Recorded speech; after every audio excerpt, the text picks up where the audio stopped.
Hi hello പുതിയൊരു വീഡിയോയിലേക്ക് എല്ലാ കൂട്ടുകാർക്കും സ്വാഗതം. അപ്പോൾ ഇന്ന് നമ്മൾ അടിപൊളി വെതറാണ് കേട്ടോ. ഇപ്പോൾ സമയം ഇവിടെ 6:40 ഈവനിങ്, നിങ്ങൾക്ക് കാണാൻ പറ്റുന്നുണ്ടാവും. 6:40 പക്ഷെ ഇപ്പോഴും നല്ല അടിപൊളി വെട്ടവും വെളിച്ചമൊക്കെ ഉണ്ട്, നല്ലൊരു വൈബ്. അപ്പോൾ ഞങ്ങൾ വെറുതെ നടക്കാൻ ഇറങ്ങിയത് കേട്ടോ. അപ്പോൾ ഞാൻ വിചാരിച്ചിരുന്നു ഇന്നത്തെ ഈ ഒരു ടോപ്പിക്ക് ഇവിടെ വെച്ചിട്ട് തന്നെ പറയാമെന്ന്. അപ്പോൾ നിങ്ങൾ തംബ്നെയിലിൽ കണ്ട പോലെ തന്നെ UK കുറച്ച് ഡാർക്ക് സൈഡ്സ്, അതായത് എനിക്കിഷ്ടം ഉണ്ടായിരുന്നില്ല അവിടെ ജീവിച്ച സമയത്ത്. അപ്പോൾ അങ്ങനെയുള്ള കുറച്ച് കാര്യങ്ങളാണ് കേട്ടോ. ഓഫ് കോഴ്സ് UK ഒരുപാട് നല്ല കാര്യങ്ങളുണ്ട്, ഒത്തിരി നല്ല വശങ്ങളുണ്ട്. എന്നാൽ നമ്മളെപ്പോഴും എല്ലാവരും പോസിറ്റീവ് സൈഡുകൾ പറയുന്നുണ്ട് അല്ലേ, നെഗറ്റീവ്സിനെ പറ്റിയിട്ട് അധികം ആരും തന്നെ പറഞ്ഞു കേൾക്കാറില്ല. പക്ഷേ നമ്മളൊരു സ്ഥലത്ത് ജീവിക്കാനായിട്ട് തീരുമാനിക്കുമ്പോൾ അല്ലെങ്കിൽ പ്രിഫർ ചെയ്യുമ്പോൾ നമ്മൾ അതിൻ്റെ ബോത്ത് പോസിറ്റീവ്സ് ആൻഡ് നെഗറ്റീവ്സ് അറിഞ്ഞിട്ട് പോകുന്നതായിരിക്കും നല്ലതെന്നാണ് എനിക്ക് തോന്നുന്നത്. അതുകൊണ്ട് തന്നെയാണ് ഞാൻ ഓസ്ട്രേലിയയുടെ പറഞ്ഞപ്പോഴും നെഗറ്റീവായിട്ടുള്ള കാര്യങ്ങൾ പറഞ്ഞത്. കാരണം പോസിറ്റീവ്സ് നമ്മൾ ഒരുപാട് കാണുന്നുണ്ട്, ഒരുപാട് വീഡിയോസ് കാണുന്നുണ്ട്. അപ്പോൾ ഈ വീഡിയോയിൽ നേരിട്ട് നമുക്ക് എന്താ പറയുക, എനിക്ക് എക്സ്പീരിയൻസ് ചെയ്തിട്ടുള്ള കാര്യങ്ങൾ തന്നെയാണ് ഞാൻ പറയുന്നത്. അല്ലെങ്കിൽ നമുക്ക് ആസ് എ ഫാമിലി നമ്മൾ UK ജീവിച്ചപ്പോൾ നേരിടേണ്ടി വന്നിട്ടുള്ള കാര്യങ്ങളൊക്കെയാണ് പറയുന്നത്. പുതുതായിട്ട് വരാനായിട്ട് ആഗ്രഹിക്കുന്ന, പ്രത്യേകിച്ച് സ്റ്റുഡൻസ് ഒക്കെ വരാനായിട്ട് ആഗ്രഹിക്കുന്നവർക്ക് ഈ ഒരു ഡാർക്ക് സൈഡ് ഓഫ് UK മനസ്സിലാക്കിയിരിക്കുന്നത് നല്ലതായിരിക്കും എന്നെനിക്ക് തോന്നിയത് കൊണ്ടാണ് കേട്ടോ ഞാൻ ഇങ്ങനൊരു വീഡിയോ ചെയ്യാമെന്ന് വിചാരിച്ചേക്കുന്നത്. അപ്പോൾ വലിച്ചു നീട്ടുന്നില്ല, ആദ്യമായിട്ട് എൻ്റെ ചാനൽ കാണുന്നവർ സബ്സ്ക്രൈബ് ചെയ്യാനും ലൈക്ക് അടിക്കാനും അങ്ങനെ എന്നെ സപ്പോർട്ട് ചെയ്യാനായിട്ട് മറക്കരുത് കേട്ടോ. അപ്പോൾ നേരെ നമുക്ക് വീഡിയോയിലോട്ട് പോകാം. നമ്മൾ മലയാളികൾ ഒരു രാജ്യത്ത് നിന്ന് മറ്റൊരു രാജ്യത്തേക്ക് മൂവ് ചെയ്യുമ്പോൾ അല്ലെങ്കിൽ കുടിയേറാനായിട്ട് ശ്രമിച്ചുകൊണ്ടിരിക്കുമ്പോൾ നമ്മൾ ഒരുപാട് റെഫർ ചെയ്യും അല്ലേ, ഒരുപാട് കാര്യങ്ങൾ ആ ഒരു രാജ്യത്തിനെ പറ്റിയിട്ട് റെഫർ ചെയ്യും. പ്രത്യേകിച്ച് ഇപ്പോഴത്തെ ഈ ഒരു കാലത്ത്. നേരത്തെ ഒന്നും അതിനുള്ള അധികം സാഹചര്യങ്ങൾ ഉണ്ടായിരുന്നില്ല, പക്ഷെ ഇപ്പോൾ ഒരുപാട് അവൈലബിൾ ആണ്, സോഴ്സസ് അവൈലബിൾ ആണ്. പക്ഷെ നമ്മൾ ആരും അതിൻ്റെ നെഗറ്റീവ് സൈഡ്സിനെ പറ്റിയിട്ട് അധികം ബോധേഡ് ആയിരിക്കില്ല. അഥവാ ആരെങ്കിലും അങ്ങനെ നെഗറ്റീവ്സ് പറഞ്ഞിട്ടുണ്ടെങ്കിൽ ഞാൻ പല ചാനലിൻ്റെയും അടിയിൽ കണ്ടിട്ടുണ്ട്, എന്തിനാണ് ബ്രോ എപ്പോഴും നെഗറ്റീവ് മാത്രം പറയുന്നത് എന്നുള്ള രീതിയിൽ. പക്ഷേ ഈ നെഗറ്റീവ്സും കൂടെ അറിഞ്ഞുകൊണ്ട് വേണം നമ്മൾ പോകാനായിട്ട് എന്നുള്ളത് ആരും തന്നെ ചിന്തിക്കാറില്ല. അപ്പോൾ അതുകൊണ്ട് തന്നെയാണ് നമ്മളുടെ എക്സ്പെക്റ്റേഷൻസ്, അതായത് നമ്മൾ ഈ പോസിറ്റീവ്സ് മാത്രം കണ്ട് കേട്ട് വരുമ്പോൾ നമ്മളുടെ എക്സ്പെക്റ്റേഷൻസിന് അനുസരിച്ചിട്ട് അവിടുത്തെ റിയാലിറ്റീസ് വരാതിരിക്കുമ്പോഴാണ് നമുക്ക് ലൈഫിൽ ആ ഒരു എന്താ പറയുക ഒരു നിരാശ ഉണ്ടാവാനുള്ള ചാൻസ്. അപ്പോൾ അതുകൊണ്ട് തന്നെ ഞാൻ പറയുന്നത്, നമ്മൾ എവിടെ പോവുകയാണെങ്കിലും നമ്മൾ എന്തൊരു കാര്യം ചെയ്യുകയാണെങ്കിലും ബോത്ത് പോസിറ്റീവ്സ് ആൻഡ് നെഗറ്റീവ്സ് അറിഞ്ഞു വെച്ചിട്ട് തന്നെ വേണം അതിനകത്തേക്ക് പോകും. അപ്പോൾ എക്സ്പെക്ടേഷൻസ് ഹിറ്റ് ദ റിയാലിറ്റി എന്ന് ഞാൻ ഉദ്ദേശിച്ചത് എന്താണെന്ന് അറിയാം. നമ്മൾ എപ്പോഴും ഈ ഒരു സ്ഥലത്തിനെ പറ്റിയിട്ട് വിലയിരുത്തുന്നത് എങ്ങനെയാണ്, ആ ഒരു സ്ഥലത്തിൻ്റെ ജിയോഗ്രഫിയൊക്കെ നമ്മൾ ഗൂഗിളിൽ സെർച്ച് ചെയ്യും. അപ്പോൾ നല്ല അടിപൊളി പിക്ചേഴ്സ്, അടിപൊളി എക്സ്പ്ലനേഷൻസ് ഒക്കെ അതിൻ്റെ താഴെ ഉണ്ടാവും. അതല്ല, അവിടെ താമസിക്കുന്ന നമ്മളുടെ ഫ്രണ്ട്സോ അല്ലെങ്കിൽ ഫാമിലീസോ ഒക്കെ ഉണ്ടെങ്കിൽ അവരുടെ ഇൻസ്റ്റാ പേജിലോ അല്ലെങ്കിൽ FB പേജിലോ അവരുടെ വാട്സാപ്പ് സ്റ്റാറ്റസുകളൊക്കെ നല്ല അടിപൊളി സ്ഥലം, ഇപ്പോൾ നിങ്ങൾക്ക് എൻ്റെ ബാക്കിലൊക്കെ കാണാൻ പറ്റും, നല്ല ബ്യൂട്ടിഫുൾ ആയിട്ടുള്ള ഒരു ഏരിയയാണിത്. പക്ഷെ ഇത് മാത്രമല്ല ഇതിന്റെ റിയാലിറ്റി. ഇപ്പൊ നമ്മൾ അതുപോലെ പണിയെടുത്ത് കഷ്ടപ്പെട്ടെങ്കിൽ മാത്രമാണ് നമുക്ക് at the end of the day നമ്മൾക്ക് ഇവിടെ സർവൈവ് ചെയ്യാനായിട്ട് പറ്റത്തുള്ളൂ എന്നുള്ള കാര്യം. അതാണ് എക്സ്പെക്ടേഷൻസ് വേഴ്സസ് റിയാലിറ്റി എന്ന് ഞാൻ പറയാനായിട്ട് ഉണ്ടായിരുന്ന മെയിൻ കാരണം. കാരണം നമ്മൾ ഈ ഒരു പുറമേ കാണുന്ന ആ ഒരു ഭംഗി മാത്രമല്ല ഈ ഒരു രാജ്യത്ത് ജീവിച്ച് നിലനിന്ന് പോകണമെങ്കിലുള്ളത് എന്നുള്ളതാണ് ഞാൻ പറഞ്ഞു വരുന്നത്. പക്ഷെ ഇപ്പൊ ഇവിടെ ഒരു 20+ ഇയേഴ്സ് ഒക്കെ ആയിട്ട് ജീവിച്ചു വരുന്ന ഒരുപാട് മലയാളീസ് ഉണ്ട്. അപ്പൊ അവരൊക്കെ ഈ സ്ട്രഗിളിൽ കൂടെ പോയിട്ടില്ലെന്ന് വെച്ച് കഴിഞ്ഞാൽ ഓഫ് കോഴ്സ് ഉണ്ട്. പക്ഷെ അന്നത്തെ ആ ഒരു ജനറേഷന്റെ ഒരു മനക്കെട്ടിയോ ആ ഒരു ധൈര്യമോ ആ പണിയെടുക്കാനുള്ള ആ ഒരു കാലിബറോ ഒന്നും ഇപ്പോഴത്തെ ന്യൂജൻ കുട്ടികൾക്ക് ഉണ്ടെന്ന് എനിക്ക് തോന്നുന്നില്ല. പ്രത്യേകിച്ചിട്ട് ഇപ്പം സ്റ്റുഡൻറ് വിസയിൽ വരുന്നവർക്കായാലും അതല്ല ഫ്രഷ് ന്യൂലി ഗ്രാജുവേറ്റ് ആയിട്ടുള്ള നഴ്സസിനൊക്കെ ആയാലും നല്ല ബുദ്ധിമുട്ട് തന്നെ ആയിരിക്കും എന്നാണ് എൻ്റെ ഒരു. അപ്പൊ നമ്മൾ ഇവിടെ വന്നു കഴിയുമ്പോൾ നമ്മൾ പ്രത്യേകിച്ച് ഫാമിലി ആയിട്ടൊക്കെ വരുന്നവർക്ക് നല്ല കട്ട പണി തന്നെ എടുക്കേണ്ടി വരും ഇവിടുത്തെ ആ ഒരു റെന്റ്, ബിൽസ് ഇതൊക്കെ പേ ചെയ്ത് പോവാനായിട്ട്.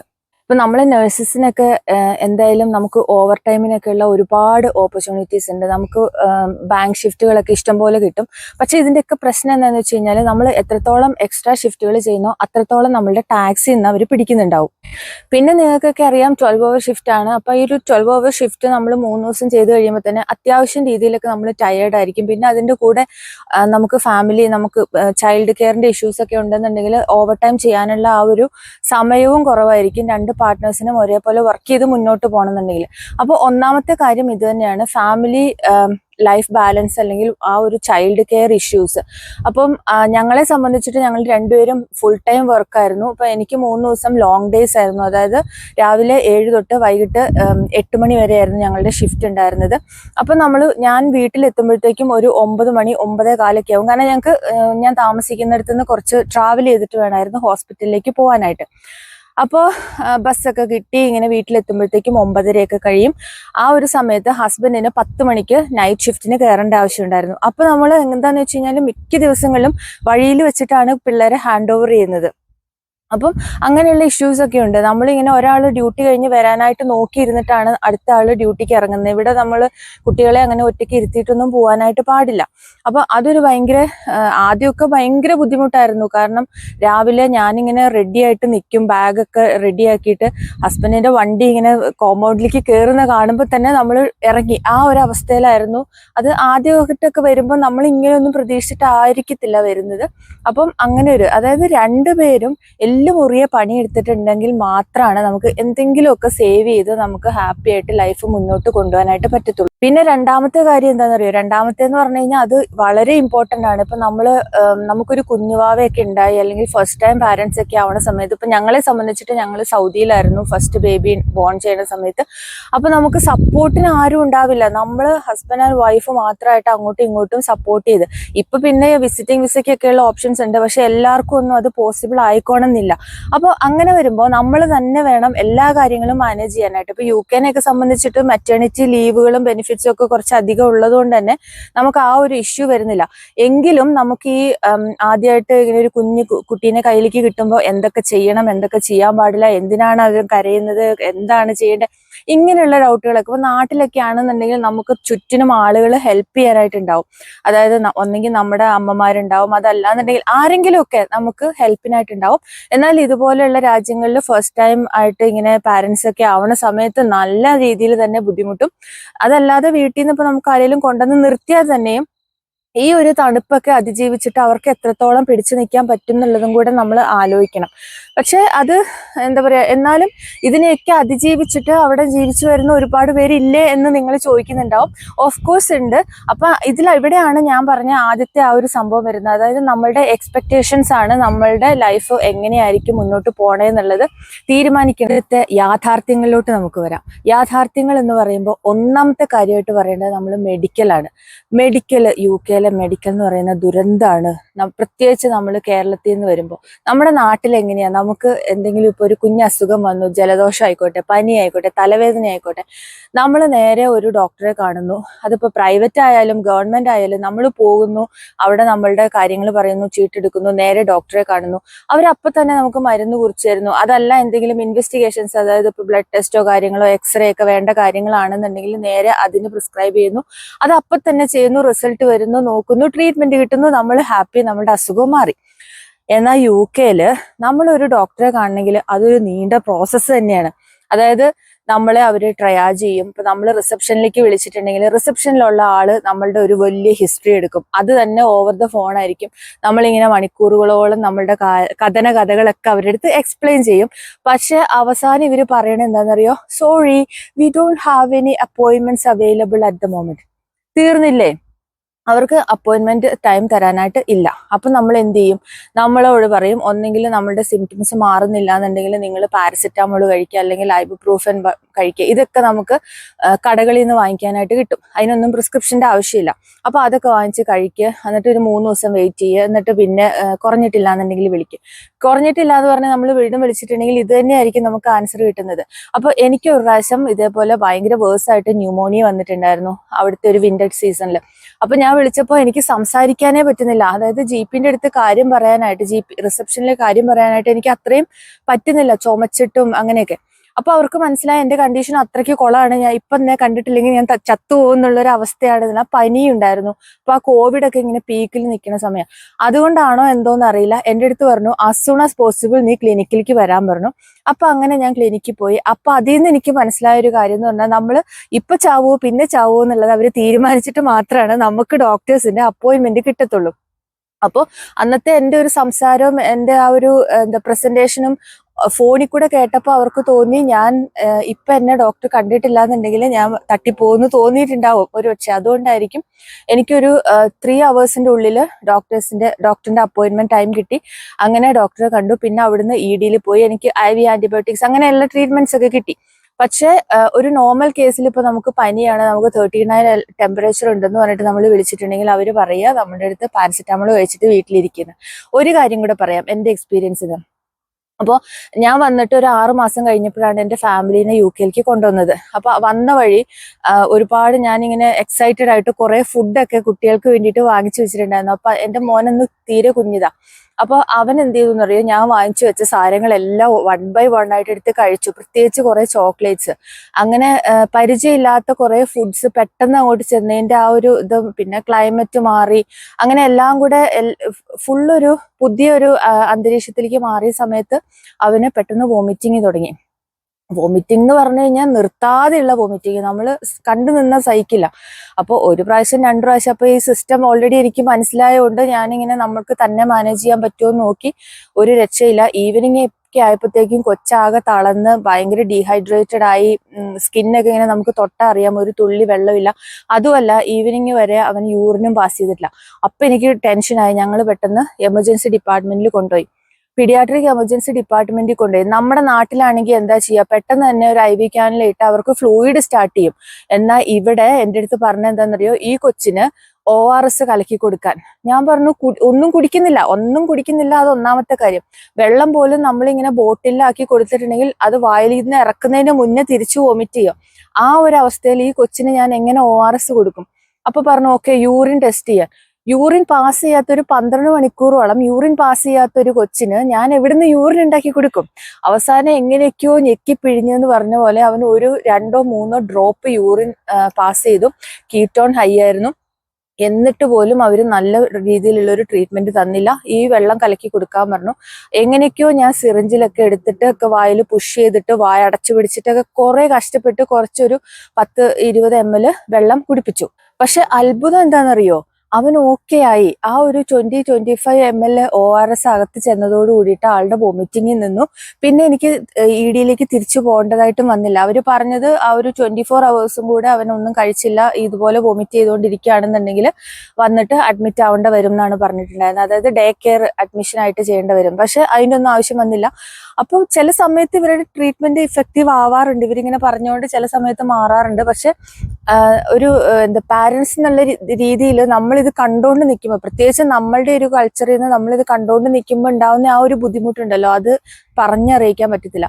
അപ്പോൾ പക്ഷെ ഇവിടെ ഉള്ളവരൊക്കെ ഇതുമായിട്ട് വളരെ നല്ല രീതിയിൽ അഡ്ജസ്റ്റ് ആയവരാണ്. ഇപ്പൊ നമ്മളൊരു 3 years അല്ലെങ്കിൽ 2 years ഒക്കെ നിന്നിട്ടുണ്ടെങ്കിൽ പിന്നെ നമ്മളും ഇങ്ങനെ തന്നെ ആയിപ്പോവും. നമ്മളും ഓവർ ദ കൗണ്ടർ മെഡിക്കേഷൻസിൽ അഭയം പ്രാപിച്ചു തുടങ്ങും. നമ്മൾ ആന്റിബയോട്ടിക്സിന്റെ കാര്യമൊക്കെ മറന്നുപോകും. അപ്പം ഇന്നവേ അതൊരു നല്ല കാര്യമാണെന്ന് എനിക്ക് ചില സമയത്ത് തോന്നാറുണ്ട്. കാരണം കണ്ടതിനും തൊട്ടതിനും പിടിച്ചതിനും ഒക്കെ ആന്റിബയോട്ടിക് കുത്തിക്കയറ്റുന്ന ആ ഒരു രീതിയിൽ നിന്നും ഇതൊരു വ്യത്യസ്തമായിട്ടുള്ള ഒരു ട്രീറ്റ്മെന്റ് മൊഡാലിറ്റി ആണെന്ന് ചില സമയത്ത് എനിക്ക് തോന്നാറുണ്ട്. പക്ഷെ പ്രത്യേകിച്ച് പിള്ളേരുടെ ഒക്കെ കാര്യം വരുമ്പോൾ നമുക്കത് സഹിച്ചു നിൽക്കാനായിട്ട് പറ്റത്തുമില്ല. UK മെഡിക്കൽ സിസ്റ്റത്തിനെ പറ്റിയിട്ടൊക്കെ ഏകദേശം മനസ്സിലായിട്ടുണ്ടാവുമല്ലോ. ഇനി നമുക്ക് ഇവിടുത്തെ ക്ലൈമറ്റ് നോക്കാം. അപ്പൊ നമ്മളിങ്ങനെ പിക്ചേഴ്സ്, ഇപ്പൊ നമ്മളുടെ ഫ്രണ്ട്സ് ഒക്കെ പുറത്തുണ്ടെന്നുണ്ടെങ്കിൽ നമ്മൾ അവരുടെയൊക്കെ ഇൻസ്റ്റാ സ്റ്റോറീസ്, വാട്സ്ആപ്പ് സ്റ്റോറീസ് ഒക്കെ കാണുന്നുണ്ടാവും. ഐസ് വീഴുന്നു, ആലിപ്പഴം വീഴുന്നു, അതിന്റെയൊക്കെ പിക്ചേഴ്സ്. ഐസിന്റെ ഉള്ളിൽ കൂടെ തുള്ളിക്കളിക്കുന്നു, ഐസ് വെച്ച് സ്നോമാനെ ഉണ്ടാക്കുന്നു, ഐസിന്റെ അകത്ത് നിന്ന് പല പോസിൽ ഫോട്ടോസ് എടുക്കുന്നു. വാവ്, അന്തസ്. അപ്പോ ഒരു നോർമൽ ആയിട്ടുള്ള ഒരാൾക്ക് എന്തായാലും ഇങ്ങനെയുള്ള കാര്യങ്ങളൊക്കെ എക്സ്പ്ലോർ ചെയ്യാനായിട്ട് ഭയങ്കര ആഗ്രഹം ഉണ്ടാവും അല്ലെ. അതേപോലെ തന്നെയാണ് ഇവിടുത്തെ ആ ഒരു എന്താ പറയാ ഓട്ടം സീസൺ അല്ലെങ്കിൽ ഫ്ലവേഴ്സ് ഭയങ്കര സൂപ്പറാണ്, പറയാണ്ടിരിക്കാൻ പറ്റത്തില്ല. ഈ ഒരു നേച്ചർ ബ്യൂട്ടി എന്ന് പറയുന്നുണ്ടല്ലോ, നമ്മൾ ഈ പടത്തിലൊക്കെ കാണത്തില്ലേ, പിക്ചേഴ്സിലൊക്കെ കാണുന്ന അതേപോലെ തന്നെയാണ് UK ആ ഒരു ബ്യൂട്ടി എന്ന് പറയുന്നത്. പക്ഷേ ഈ മഞ്ഞും തണുപ്പും ഒക്കെ 1 അല്ലെങ്കിൽ 2 ദിവസം എൻജോയ് ചെയ്യാനായിട്ട് അടിപൊളിയാണ്. 3ാമത്തെ ദിവസം ആകുമ്പോഴത്തേനും എൻ്റെ പൊന്നു സുഹൃത്തെ വെറുത്തു പോവും. ഷമ്മി തിലകന്റെ ഡയലോഗ് നമ്മൾ എടുക്കേണ്ടി വരും. കാരണം ഈ ഐസ് എന്ന് പറയുന്നത് അത് വീണ് കിടക്കുമ്പോൾ അത് കാണാനായിട്ട് നല്ല ഭംഗിയാണ്, വീണുകൊണ്ടിരിക്കുമ്പോഴും നല്ല ഭംഗിയാണ്, നമ്മൾ ഉള്ളിൽ നിന്ന് കാണുമ്പോഴൊക്കെ നല്ല അടിപൊളിയാണ്. പക്ഷേ നമുക്ക് പിറ്റേ ദിവസം രാവിലെ എണീറ്റ് ഡ്യൂട്ടിക്ക് പോകണം. വണ്ടി ഓടിക്കാൻ എന്തൊരു ബുദ്ധിമുട്ടാണെന്നറിയോ. കാരണം ഈ സാധനം സ്ലിപ്പറിയാണ്. ടയറ് നമ്മൾ വിചാരിക്കുന്നിടത്തേക്കൊന്നും ഉരുളില്ല. പിന്നെ ഞങ്ങൾക്ക് ഉണ്ടായിരുന്ന ഒരു ബുദ്ധിമുട്ട് എന്ന് പറഞ്ഞു കഴിഞ്ഞാൽ പബ്ലിക് ട്രാൻസ്പോർട്ടുകളെല്ലാം ആ സമയത്ത് അവർ സ്റ്റോപ്പ് ചെയ്യും. അതായത് ബസ് ഉണ്ടാവില്ല. നമുക്ക് ഡ്യൂട്ടിക്ക് പോകാനായിട്ട് ദുരന്തം എന്ന് പറഞ്ഞാൽ ദുരന്തമാണ്. ഇനി ഒന്നും വേണ്ട, നടന്നു പോവാന്ന് വിചാരിച്ചു കഴിഞ്ഞാൽ നമ്മൾ എപ്പോൾ ഉരുണ്ട് വീണ് തല പൊട്ടിയെന്ന് ചോദിച്ചാൽ മതി. കാരണം അത്രയും സ്ലിപ്പറി ആവും ഈ ഒരു ഐസ് ഉരുകി കഴിയുമ്പോൾ. അതിന്റെ ഇടയിൽ കൂടി ഇവര് പഞ്ചായത്ത് മീൻസ് ആ ഒരു ഗവൺമെന്റ് സർവീസ് കൊണ്ടുവന്നിട്ട് കുറച്ച് ഉപ്പ് അതിനകത്തിട്ട് വിതറും, അതായത് ഇത് ഉരുകാനായിട്ട്. അതും കൂടെ കഴിയുമ്പോൾ ഒരു രക്ഷയില്ല, ഈ സാധനം ഉരുകുമില്ല, പോവുമില്ല, ഇതിങ്ങനെ തെന്നി തെന്നി തെന്നി തെന്നി കിടക്കും. അപ്പോൾ ഇതൊക്കെ നമുക്ക് ഒരു പ്രാവശ്യം ഫോട്ടോ എടുക്കാനൊക്കെ അടിപൊളിയാണ്. അത് കഴിഞ്ഞിട്ടുണ്ടെങ്കിൽ നമ്മൾ ജീവിതം വെറുത്തു പോവും, ഐസിന്റെ ആ ഒരു കൊതി മാറും. അപ്പം അതാണ് ഐസിന്റെയും തണുപ്പിന്റെയും ഒരു കാര്യം. പിന്നെ എന്ന് പറഞ്ഞു കഴിഞ്ഞാൽ സമ്മർ സീസൺ ഉണ്ടോന്ന് ചോദിച്ചു കഴിഞ്ഞാൽ ഉണ്ട്.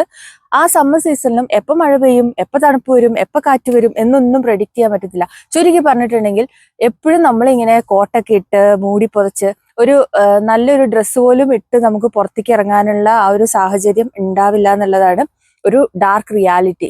പക്ഷെ അത് എൻജോയ് ചെയ്യുന്ന ഒരുപാട് പേരുണ്ട് കേട്ടോ. അപ്പൊ എൻ്റെ ഒരു ഫ്രണ്ട്, ഞങ്ങളൊക്കെ ഇതുപോലെ ഓസ്ട്രേലിയയുടെ പ്രോസസ്സ് സ്റ്റാർട്ട് ചെയ്തപ്പോൾ ആ കുട്ടി എൻ്റെ അടുത്ത് പറഞ്ഞത് അവൾക്ക് ഈ ഒരു ഇരുട്ട് അല്ലെങ്കിൽ ഈ ഒരു തണുപ്പ് ഇഷ്ടമാണ്. നമുക്ക് രാത്രി ഇരുട്ടത്ത് ഡ്രൈവ് ചെയ്യാൻ ഇഷ്ടമാണ്, ഇരുട്ടത്ത് പുറത്തു കൂടെ നടക്കാൻ ഇഷ്ടമാണ്. അങ്ങനെയുള്ള ആളുകളും ഉണ്ട്. അപ്പൊ എല്ലാവർക്കും അതൊരു ബുദ്ധിമുട്ടാവുമെന്ന് ഞാൻ പറയുന്നില്ല. പക്ഷെ നാട്ടിലെ ഒരു കാലാവസ്ഥയിൽ ജീവിച്ചു വളർന്ന ഒരാൾക്ക്, നോർമൽ ആയിട്ടുള്ള ഒരാൾക്ക് അതിനെ അതിജീവിക്കുക എന്നുള്ളത് ഭയങ്കര ബുദ്ധിമുട്ടാണ്. അപ്പൊ ഇത് പറയുമ്പോൾ ഇതിന്റെ കൂടെ തന്നെ പറയാനുള്ള ഒരു കാര്യമാണ്, നമുക്ക് ഇതിന്റെ കൂടെ ബോണസ് ആയിട്ട് കിട്ടുന്ന കുറച്ച് അസുഖങ്ങൾ. ഒന്നാമത്തെ കാര്യം സ്കിൻ ഡിസീസ്. കാരണം നമുക്ക് സൺലൈറ്റ് എക്സ്പോസ് ആവുന്നേ ഇല്ല, അത് ഭയങ്കര മിനിമം സൺലൈറ്റ് എക്സ്പോഷറാണ്. അപ്പൊ നിങ്ങൾക്കൊക്കെ അറിയാം, സൂര്യപ്രകാശത്തിന് നമുക്ക് ഒരുപാട് വൈറ്റമിൻ ഡി ഒക്കെ കിട്ടുന്നുണ്ടെന്നല്ലേ. അപ്പം നമ്മുടെ ശരീരത്തിൽ വെയിൽ കൊള്ളുന്നില്ല, നമ്മൾ എപ്പോഴും ഇങ്ങനെ കോട്ടൊക്കെ ഇട്ട് അടച്ചു മൂടി ഇരിക്കുകയാണെന്നുണ്ടെങ്കിൽ നമുക്ക് സ്കിൻ ഡിസീസസ് ഒരുപാട്, ഇവിടെ ഒത്തിരി സോറിയാസിസ് ഒക്കെ ഉള്ള കേസുകൾ ഞാൻ കണ്ടിട്ടുണ്ട്. മിക്കവർക്കും തന്നെ എന്തെങ്കിലുമൊക്കെ സ്കിൻ ഇഷ്യൂസ് ഉണ്ടാവും. അത് ഇവിടെ വന്നതിന് ശേഷമാണ് ഞാൻ അത്രയും കൂടുതലായിട്ട് കണ്ടേക്കുന്നത്. അതേപോലെ തന്നെ ഇങ്ങനെ ഡാർക്ക് സ്പോട്ടുകൾ. ഇപ്പൊ നമ്മുടെ ഇന്ത്യൻ സ്കിന്നിന് കുറച്ചും കൂടെ റെസിസ്റ്റന്റ് ആയതുകൊണ്ടായിരിക്കും ഒരുപക്ഷെ നമുക്ക് അത്രയും ആ ഒരു വിസിബിൾ ആയിട്ടുള്ള പ്രശ്നങ്ങൾ ഉണ്ടാവാത്ത. പക്ഷെ ലോങ് ടേം ആയിട്ട് ഇവിടെ ഇത് ഇങ്ങനെ ഒരു കാലാവസ്ഥയിൽ ജീവിച്ചിട്ടുണ്ടെങ്കിൽ ഒരുപക്ഷെ നമ്മളും ഇതിനൊക്കെ സസെപ്റ്റബിൾ ആയേക്കാം എന്നാണ് എനിക്ക് തോന്നിയേക്കുന്നത്. അതേപോലെ തന്നെയാണ് വൈറ്റമിൻ ഡിയുടെ ഒക്കെ ഡെഫിഷ്യൻസി. കാരണം നമുക്കൊട്ടും സൺലൈറ്റ് എക്സ്പോഷർ കിട്ടുന്നില്ലാത്തതുകൊണ്ട് നല്ല രീതിയിൽ ഇതിനൊക്കെ എക്സ്പോഷർ ഉണ്ടാവും.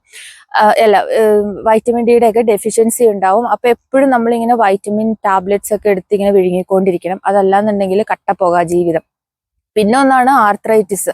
അത് ഉറപ്പായിട്ടും കിട്ടും. കാരണം ഈ തണുപ്പൊക്കെ വരുമ്പോൾ നമുക്ക് ജോയിൻസിനെല്ലാം പെയിൻ വരും. നമ്മൾ അതിനെ റെസിസ്റ്റ് ചെയ്യാനായിട്ട് നല്ല രീതിയിലുള്ള ആക്ടിവിറ്റീസിലൊക്കെ ഇൻവോൾവ് ആയിട്ടില്ല എന്നുണ്ടെങ്കിൽ ഭയങ്കര ബുദ്ധിമുട്ടായിരിക്കും. പിന്നെ എൻ്റെ ഒരു പ്രശ്നം എന്താണെന്നത്, എനിക്കിങ്ങനെ പുറത്ത് വെട്ടവും വെളിച്ചമൊന്നും ഇല്ലാന്നുണ്ടെങ്കിൽ ബെഡിൽ നിന്ന് എണീക്കാനേ തോന്നത്തില്ല. അപ്പൊ എൻ്റെ ഓഫ് ഡേ ഒക്കെ വെറുതെ കട്ടിൽ കിടന്ന് തന്നെ ഞാൻ തീർത്തിട്ടുണ്ട്. കാരണം നമുക്കൊരു എനർജി കിട്ടത്തില്ല, ഒരു പോസിറ്റീവ് വൈബ് കിട്ടത്തില്ല. ഇപ്പൊ ഞാൻ പറഞ്ഞല്ലോ 7 മണിയായി, 7:05, ബട്ട് സ്റ്റിൽ ഇവിടെ നല്ല വെട്ടം വെളിച്ചമൊക്കെ ഉണ്ട്. ഇവിടെ സമ്മറാണ് കേട്ടോ, നല്ല വെട്ടം വെളിച്ചം. അപ്പൊ ഞാൻ ഇപ്പോഴും വീട്ടിലേക്ക് കയറിയിട്ടില്ല. അപ്പൊ നമുക്ക് ആ ഒരു സംഭവം UK അധികം കിട്ടാറില്ല. വളരെ ചുരുങ്ങിയ ദിവസങ്ങളിൽ മാത്രമാണ് ഫുള്ളി പോസിറ്റീവ് എനർജി അല്ലെങ്കിൽ വൈബ്സ് കിട്ടുന്ന ദിവസങ്ങളുള്ളത്. സമ്മറിൽ തന്നെ ഒന്നെങ്കിൽ കാറ്റായിരിക്കും അല്ലെങ്കിൽ മഴയായിരിക്കും. അപ്പൊ നമുക്ക് പുറത്ത് വരാനായിട്ട് പറ്റത്തില്ല. അതേപോലെ തന്നെ ഈ വിന്റർ സീസണിൽ നമ്മൾ വീട്ടിലിരിക്കുമ്പോൾ പോലും നമ്മൾ ഈ സ്വെറ്ററും അതും ഇതുമൊക്കെ വലിച്ചു കയറ്റിയിരിക്കണം. കാരണം നമുക്ക് എപ്പോഴും 24 hours ഹീറ്റിംഗ് ഇട്ടിട്ട് വീട്ടിലിരിക്കുക എന്ന് പറയുന്നതും പോസിബിൾ അല്ല. നമ്മൾ കറണ്ട് ചാർജ് കൊടുത്തു മുടിയും. പിന്നെ നമ്മൾ മിഡിൽ ഈസ്റ്റിൽ അല്ലെങ്കിൽ ഇപ്പൊ ഞങ്ങൾ സൗദിയിലൊക്കെ ആയിരുന്നപ്പോൾ പോലും അവിടെയൊക്കെ ഇന്ത്യൻ റെസ്റ്റോറൻറ്റ്സ് അടിപൊളിയായിട്ട് ഒരുപാട് ഉണ്ടായിരുന്നു. നമ്മൾ താമസിക്കുന്ന ആ ഒരു ചുറ്റുവട്ടത്തിൽ തന്നെ കുറെ ഉണ്ടാവും. പക്ഷെ UK നമുക്ക് വളരെ കുറവായിരിക്കും. നല്ലൊരു ഫുഡ്, അതായത് നമ്മുടെ ഒരു നാടൻ സ്റ്റൈലിലുള്ള ഫുഡ് കഴിക്കണം എന്നുണ്ടെങ്കിൽ നമ്മൾ ഒരുപാട് ദൂരം യാത്ര ചെയ്യേണ്ടതായിട്ടുള്ള അവസ്ഥകളുണ്ട്. അപ്പൊ എപ്പോഴൊന്നും നമുക്ക് അതിന് സാധിക്കാതെ വരും. അപ്പൊ നമ്മൾ എന്ത് ചെയ്യും, നമുക്ക് ഇവിടെ ആകെ കിട്ടുന്നത് ഇവരുടെ സ്റ്റൈലിലുള്ള ഇപ്പൊ മാക്ഡൊണാൾഡ്സ് അല്ലെങ്കിൽ ഡോമിനോസ് അങ്ങനെയുള്ള ഈ ബർഗറോ ബ്രെഡിന്റെ കുടുംബക്കാരും ഒക്കെ മാത്രമാണ് നമുക്ക് കിട്ടുന്നത്. അപ്പൊ അതും ഒരു നെഗറ്റീവ് സൈഡായിട്ടാണ് എനിക്ക് തോന്നിയിട്ടുണ്ടായിരുന്നത്. പക്ഷെ ഞങ്ങൾ താമസിക്കുന്നിടത്ത് ഒരു മലയാളി ഹോട്ടൽ റീസെന്റ് ആയിട്ട് സ്റ്റാർട്ട് ചെയ്തിട്ടുണ്ടായിരുന്നു. ബട്ട് സ്റ്റിൽ നമുക്ക് അവിടെ പോയിട്ട് എന്തെങ്കിലുമൊക്കെ കഴിക്കണം എന്നുണ്ടെങ്കിൽ കുറച്ച് എക്സ്പെൻസീവ് ആണ്. അപ്പൊ നമ്മളെ സംബന്ധിച്ചിട്ട് ഇപ്പൊ ഞങ്ങൾ സൗദിയിലൊക്കെ ഉണ്ടായിരുന്ന സമയത്ത് എന്ന് പറഞ്ഞു കഴിഞ്ഞാൽ മിക്കപ്പോഴും തന്നെ നമ്മൾ കുറച്ച് പുറത്തുനിന്നുള്ള ഫുഡൊക്കെ വാങ്ങിച്ച് കഴിച്ച് ശീലിച്ച ഒരാള് പെട്ടെന്ന് ഇങ്ങനെ ഇങ്ങോട്ടേക്കൊക്കെ വരുമ്പോൾ അത് കുറച്ചൊരു ബുദ്ധിമുട്ടായിട്ട് എനിക്ക് തോന്നിയിട്ടുണ്ടായിരുന്നു. പക്ഷെ ഇതൊക്കെ നമുക്ക് അഡ്ജസ്റ്റ് ചെയ്യാവുന്നതേ ഉള്ളൂ. ഇനി മെയിൻ ആയിട്ട് പറയാനുള്ള ഒരു കാര്യം എന്താണെന്നറിയോ, ലാംഗ്വേജ്. നമുക്കൊക്കെ ഇംഗ്ലീഷ് ടെസ്റ്റ് മസ്റ്റ് ആണ്. നമ്മൾ ലാംഗ്വേജ് ടെസ്റ്റ് ഒക്കെ പാസ്സായി നല്ല സ്കോറൊക്കെ എടുത്തിട്ട് തന്നെയാണ് ഇങ്ങോട്ടേക്ക് വരുന്നത്. പക്ഷെ നമ്മൾ പഠിച്ച IELTS അല്ലെങ്കിൽ OET ഒന്നും അല്ലാന്ന് ഇവിടെ വന്ന് കുറച്ച് ദിവസം കൊണ്ട് തന്നെ നമുക്ക് മനസ്സിലാവും. ഒന്നാമത്തെ കാര്യം, ഇവിടെയുള്ള സായിപ്പന്മാര്, അതായത് ഇച്ചിരി പ്രായമായവരൊക്കെ പറയുന്നത് എന്താന്ന് അവർക്ക് മാത്രമേ മനസ്സിലാവത്തുള്ളൂ. നമ്മളിങ്ങനെ പാടൻ അല്ലെങ്കിൽ എക്സ്ക്യൂസ് മീ ഇത് പറഞ്ഞു മടുക്കും. ആദ്യത്തെ ആ ഒരു 1-2 മാസമൊക്കെ എന്ന് പറഞ്ഞു കഴിഞ്ഞാൽ സഹിക്കാൻ പറ്റത്തില്ല, നമുക്ക് ഒരു വക മനസ്സിലാവത്തില്ല. അതുമല്ല, ഇവിടെ എത്ര നാട്ടുകാരുണ്ടോ അത്രയും നാട്ടുകാർക്ക് ഓരോ രീതിയിലുള്ള ആക്സെന്റ് ആയിരിക്കും. അപ്പൊ നമുക്ക്, അതായത് ഇപ്പം ആഫ്രിക്കൻ രാജ്യത്തു നിന്നുള്ളവരുണ്ടാവും, നമ്മുടെ കൊളീഗ്സിന്റെ കാര്യമാണ് കേട്ടോ ഞാൻ പറയുന്നത്. അപ്പൊ ആഫ്രിക്കക്കാരുണ്ടാവും, റൊമേനിയൻസ് ഉണ്ടാവും, പോളിഷ് പീപ്പിൾസ് ഉണ്ടാവും. അപ്പൊ ഇവരെല്ലാം പറയുന്ന ആക്സെന്റ് വേറെ രീതിയിലാണ്, പോർച്ചുഗീസ് പറയുന്നത് വേറെ രീതിയിലാണ്. അപ്പൊ നമ്മൾക്ക് ഇതെല്ലാം കൂടെ മിക്സപ്പ് ആയിട്ട് നമ്മൾ എന്ത് ലാംഗ്വേജ് ആണ് നമ്മൾ പറയണതെന്നുള്ള കൺഫ്യൂഷൻ അടിക്കുന്ന പല സിറ്റുവേഷൻസും ഉണ്ട്. അതേപോലെ തന്നെ ഇവർക്ക് ഒരുപാട് എന്താ പറയാ, ഇവരുടെ രീതിയിലുള്ള കുറെ വേർഡ്സ് ഉണ്ട്. നമ്മൾ പെറ്റതള്ള സഹിക്കില്ല അവർ പറയുന്ന അതിന്റെ മീനിങ് നമ്മൾ തപ്പിപ്പോയിട്ടുണ്ടെങ്കിൽ ഇംഗ്ലീഷുമായിട്ട് യാതൊരു ബന്ധവും ഇല്ലാത്ത കുറെ വേർഡ്സ് ഉണ്ട്. അപ്പൊ അങ്ങനെ കുറെ വേർഡ്സ് ഞാൻ സെലക്ട് ചെയ്ത് വെച്ചിട്ടുണ്ട്. ഞാൻ ഉടനെ തന്നെ അങ്ങനെ ഒരു വീഡിയോ ചെയ്യുന്നുണ്ടാവും കേട്ടോ. കാരണം എനിക്കത് പറഞ്ഞു പഠിക്കാനായിട്ട് കുറച്ച് സമയം വേണം. അപ്പൊ അതിന്റെ ആ ഒരു താമസമാണ്. ഞാൻ മിക്കവാറും അത് ചെയ്യും. ഭയങ്കര ഇൻട്രസ്റ്റിംഗ് ആണ്. ഇവിടെ കുറെ ഷോർട്ട് വേർഡുകൾ ഉണ്ട്. അതായത് നല്ല രസം അത് കേൾക്കാനായിട്ട്. നമ്മൾ മനസ്സിൽ പോലും ചിന്തിക്കത്തില്ലാത്ത കുറെ മീനിങ്ങുകളാണ് അതിനുള്ളത്. അപ്പൊ അങ്ങനെയൊക്കെ വരുമ്പോൾ നമുക്ക് ഭയങ്കര ബുദ്ധിമുട്ടായിരിക്കും അതിനോട് ഒന്ന് അഡ്ജസ്റ്റ് ആയി വരാനായിട്ട്. അപ്പൊ അതൊരു ഭയങ്കര ബുദ്ധിമുട്ടാണ്. അതേപോലെ തന്നെ ഇപ്പം നിങ്ങൾ പല വീഡിയോസിലും കണ്ടിട്ടുണ്ടാവും, നമുക്ക് ഇവിടെ കരിയർ ഡെവലപ്മെന്റ് അല്ലെങ്കിൽ കരിയർ ഗ്രോത്ത് ഭയങ്കര ഈസി ആണെന്നുള്ളത്. പക്ഷെ ഇച്ചിരി കോമ്പറ്റേറ്റീവ് ആണെന്ന് തന്നെ ഞാൻ പറയും. കാരണം നമ്മളുടെ ലാംഗ്വേജ് തന്നെ, നമുക്ക് ആ ഒരു ഫ്ലുവൻസി, ഇവിടെ ഉള്ളവർ പറയുന്ന പോലത്തെ ആ ഒരു ഫ്ലുവൻസി ഉണ്ടാക്കിയെടുക്കാനായിട്ട് നല്ലോണം നമ്മൾ കഷ്ടപ്പെടേണ്ടി വരും. അപ്പോൾ അവിടെ ആ ഒരു എന്താ പറയുക, ഇപ്പം നമുക്ക് ബാൻഡ് കൂട്ടിയൊക്കെ പോകണം എന്നുണ്ടെങ്കിൽ അത്രയും കോമ്പറ്റേറ്റീവ് ആയിരിക്കും ആ ഒരു സംഭവം എന്നാണ് എനിക്ക് തോന്നിയേക്കുന്നത്. ഇപ്പം ഇങ്ങനെ വാർഡിലൊക്കെ അത്രയും ബുദ്ധിമുട്ടുണ്ടാവില്ല എന്നും കേൾക്കുന്നുണ്ട്. പക്ഷെ സ്റ്റിൽ അത് നമുക്ക് എല്ലാവർക്കും അങ്ങനെ കിട്ടും എന്ന് പ്രെഡിക്റ്റ് ചെയ്തുകൊണ്ടിരിക്കാനായിട്ട് പറ്റില്ല എന്നാണ് ഞാൻ ഉദ്ദേശിച്ചത് കേട്ടോ. അപ്പോൾ ഇതൊക്കെയാണ് എനിക്ക് നെഗറ്റീവായിട്ട് എനിക്ക് പേഴ്സണലി ഫീൽ ചെയ്ത കുറച്ച് കാര്യങ്ങളാണ് ഞാനിപ്പോൾ ഷെയർ ചെയ്തത്. ഇതില് നിങ്ങൾക്ക് പലർക്കും തോന്നുന്നുണ്ടാവും ഇപ്പൊ ഞങ്ങൾക്ക് ഇതൊന്നും ഒരു പ്രശ്നമല്ലല്ലോ എന്ന്. അങ്ങനെയല്ല ഞാൻ ഉദ്ദേശിച്ചത്. ചിലവർക്ക് ശരിയാവും, ചിലവർക്ക് ശരിയാവില്ല എന്നുള്ള ആ ഒരു സംഭവമാണ് ഞാൻ ഈ ഒരു വീഡിയോയിലൂടെ ഉദ്ദേശിച്ചത്. അതായത് നമ്മൾ ഇങ്ങോട്ട് വരുമ്പോൾ അതിന്റെ നെഗറ്റീവ്സും പോസിറ്റീവ്സും ഒരേപോലെ മനസ്സിലാക്കിയിട്ട് വേണം വരാനായിട്ടെന്ന് കേട്ടോ. അപ്പം ഇന്നത്തെ വീഡിയോ ഞാൻ വൈൻഡ് അപ്പ് ചെയ്യുവാണ്. നിങ്ങൾക്ക് ഇഷ്ടമായി എന്നുണ്ടെങ്കിൽ ലൈക്ക് ചെയ്യണം, കമന്റ് ചെയ്യണം. ഞാൻ പറഞ്ഞതിൽ എന്തെങ്കിലുമൊക്കെ നിങ്ങൾക്ക് അനുഭവങ്ങൾ ഉണ്ടായിട്ടുണ്ടെന്നുണ്ടെങ്കിൽ അതും ഷെയർ ചെയ്യാം കേട്ടോ. അപ്പം വേറൊരു വീഡിയോ ആയിട്ട് കാണുന്നവരേക്കും എല്ലാവർക്കും bye. Thank you so much for watching. By.